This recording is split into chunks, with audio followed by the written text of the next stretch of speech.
Tout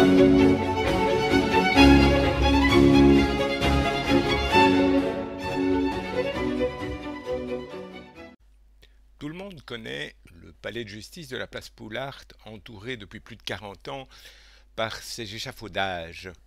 Mais personne ne sait sans doute que ce n'est pas Léopold II qui l'a construit. Il a certes posé la première pierre du palais de justice au moment de son accession sur le trône.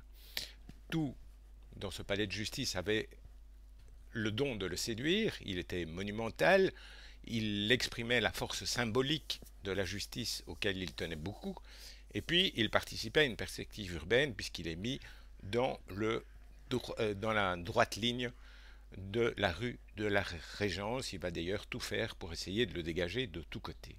Ce palais de justice, construit entre 1864 et 1883, a été précédé par un premier palais qui a été installé à l'emplacement de l'ancien collège des Jésuites en 1819.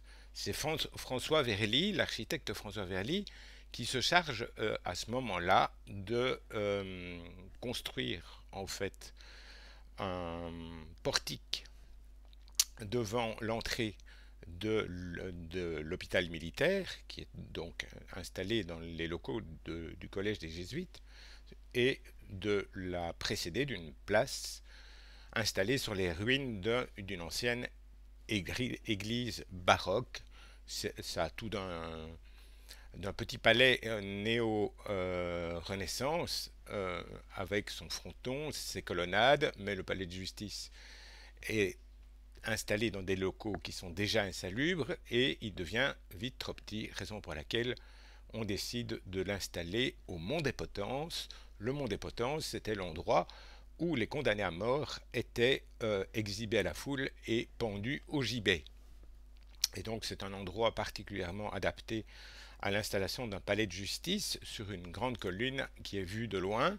C'est partiellement sur la propriété des comtes de Mérode et partiellement sur les Marolles, dont le palais de justice prend environ 4,5 hectares, à la toute grande fureur des Maroliens qui le feront savoir lors de l'inauguration en entrant dans le nouveau palais de justice et en cassant tout ce qu'ils pouvaient casser. Perspective sur la rue de la Régence dont la prolongation au-delà de l'église Notre-Dame du Sablon est effectuée en 1872. Le palais de justice est avec le palais de la Nation et le palais royal, le symbole des trois pouvoirs qui sont installés à un jet de pierre l'un de l'autre et qu'on peut admirer pratiquement en étant dans le parc de Bruxelles successivement grâce aux perspectives qui ont été créées. L'édifice a été confié, comme tout le monde le sait, à Joseph Poulart. Joseph Poulart, qui est un architecte à la réputation sulfureuse, il ne remet jamais ses plans à temps, il ne remet jamais ses devis à temps, il a tendance à négliger les aspects techniques, il joue à l'homme de génie et à un comportement autoritaire avec ses collaborateurs, et en plus il ne termine jamais ses chantiers. Quand on se réfère à l'église Sainte-Catherine, à l'église Notre-Dame de Lague, inachevé. Il a également participé à la construction des bâtiments autour de la colonne du Congrès, etc. Mais Joseph Poulart a même de son temps une piètre réputation, sinon pour Victor Horta qui le tient en haute estime.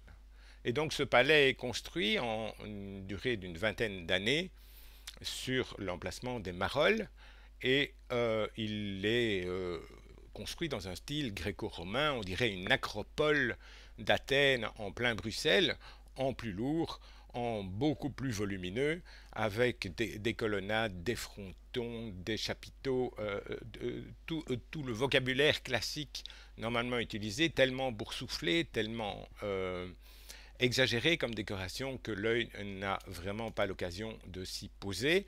Au centre, une salle de pas perdu qui fait 150 mètres de hauteur et qui est coiffée d'une gigantesque coupole qui était au départ beaucoup plus petite et qui a été reconstruite après la guerre parce que le palais de justice a été évidemment une cible de bombardement des Allemands relativement facile à viser. Et donc Léopold II a essayé de dégager ce palais de justice pour le mettre vraiment en valeur. Il a obtenu une petite concession lorsque la ville de Bruxelles a décidé de démolir l'hospice Pacheco qui se trouvait à front du boulevard de Waterloo. Elle a renoncé à s'en servir comme terrain à bâtir et on a pu construire un square, le square Jean Jacobs, qui fait référence à un orfèvre célèbre du Moyen Âge, Jean Jacobs. Donc, et cela a permis de dégager partiellement la perspective sur le palais. Léopold II souhaitait au départ que de la rue Haute à la rue du Grand Cerf, c'est-à-dire au-delà de la rue des Quatre Bras, le palais soit totalement dégagé, ce qui coûtait beaucoup trop cher, ce qui occasionnait un manque à gagner certain, et ce qui a été laissé tomber à sa mort en 1909, ce palais de justice dont on nous promet la rénovation dans les 20 années qui viennent. On a le temps d'attendre compte tenu de l'âge des échafaudages.